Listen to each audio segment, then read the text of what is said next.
जय माँ विंध्यवासिनी महाराज जी, मेरा एक आपसे आग्रह है कि जो हमारे विंध्य में दक्षिण भारत के हमारे भाई लोग आते हैं, उनके यहाँ पे कोई उनके जैसा बात व्यवहार करने वाला उनको नहीं है, इसलिए वो अपने आप को असुरक्षित महसूस करते हैं, जिससे उनको यहाँ से जाने पर यहाँ उत्तर भारतीयों के प्रति एक मन में रोष रहता है। तो यह रोष मिटाने के लिए एक हम लोग उत्तम कार्य सोचे हैं कि आपके द्वारा विंध्य में थोड़ा उन लोगों को कुछ उनके आने पर उनको कुछ सेवा मिले।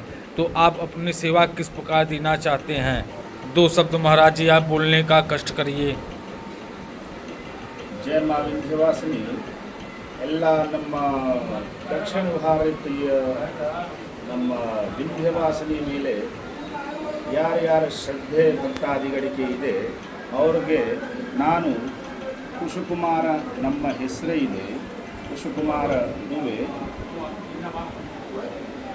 ಇಲ್ಲಿ ಹೇಗೆ ವಿಂಧ್ಯಾಚಲಲ್ಲಿ ನೀವು ಬರಬಹುದು ಅಂಥ ಸ್ವಲ್ಪ ವಿಷಯಗಳು ನಾನು ಎಲ್ಲವರಿಗೆ ಹೇಳ್ಕೊಳ್ತಾ ಇದ್ದೀನಿ. ಕಾಶಿ ಮತ್ತು ಪ್ರಯಾಗ ಮಧ್ಯದಲ್ಲಿ ಈ ವಿಂಧ್ಯ ಕ್ಷೇತ್ರ ಸಮಸ್ತ ಕ್ಷೇತ್ರ ನಾಸ್ತಿ ಬ್ರಹ್ಮಾಂಡ ಗೋಲಕ್ಕೆ ಇಂಥ ಒಂದು ಶಬ್ದ ಹೇಳ್ತಾರೆ. ನಮ್ಮ ಕಾಶಿಯಿಂದ 65 ಕಿಲೋಮೀಟರ್ ಇದೆ, ಆಮೇಲೆ ಪ್ರಯಾಗಿಂದ 80 ಕಿಲೋಮೀಟರ್ ಇದೆ. ಇದೆರಡು ಮಧ್ಯದಲ್ಲಿ ವಿಂಧ್ಯಾಚಲ ಒಂದು ಕ್ಷೇತ್ರ ಇದೆ, ತುಂಬ ಪವಿತ್ರವಾದ ಕ್ಷೇತ್ರ, ಶಕ್ತಿಪೀಠ. ಇಲ್ಲಿ ಬಂದಾದಮೇಲೆ ಸುಮಾರು ಅವ್ರ ಜನಗೆಲ್ಲ ಸ್ವಲ್ಪ ಮನಸ್ಸಲ್ಲಿ ಭಯ, ಒಂದು ಗಾಬರಿ ಆಗ್ತದೆ. ನಾನು ಅಂಥ ಶೃಂಗೇರಿ ಶಂಕರಾಚಾರ್ಯ ಹತ್ರ ಎಲ್ಲ ವಿದ್ಯಾಭ್ಯಾಸ ಮಾಡಿ ಇಲ್ಲೇ ನಾನು ವಿಂಧ್ಯಾಚಲಲ್ಲಿ ಪರ್ಮನೆಂಟವಾಗಿ ನಾನು ಇಲ್ಲಿ ಇದ್ದೀನಿ. ನೀವು ಬರುವಾಗ ನಮ್ಮ ಸಂಪರ್ಕ ನಿಮಗೆ ಇಷ್ಟ ಇದ್ದರೆ ಮಾಡಬಹುದು. ನಮ್ಮ ಸಂಪರ್ಕ ನಂಬರ್ ಇದೆ 800 95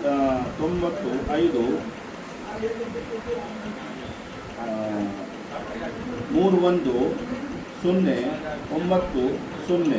ಇದು ನಮ್ಮ ಸಂಪರ್ಕ ನಂಬರ್ ಇದೆ.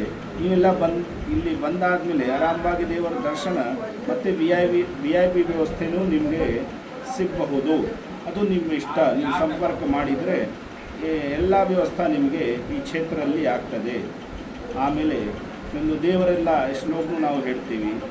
ಓಂ ಗಣಾನಾನ್ವಾ ಗಣಪತಿ ಭವಾಮಹೇ ಕವಿಂ ಕವೀನಾಮುಪಮಶ್ರವಸ್ತಮಂ ಜ್ಯೇಷ್ಠರಾಜಂ ಬ್ರಹ್ಮಣಸ್ಪದಾನ ಶೃಣ್ವನ್ನೋತಿಭಿಃ ಸೀದಸಾದನಂ. ಎಲ್ಲ ಅವ್ರಿಗೆ ನಮಸ್ಕಾರ.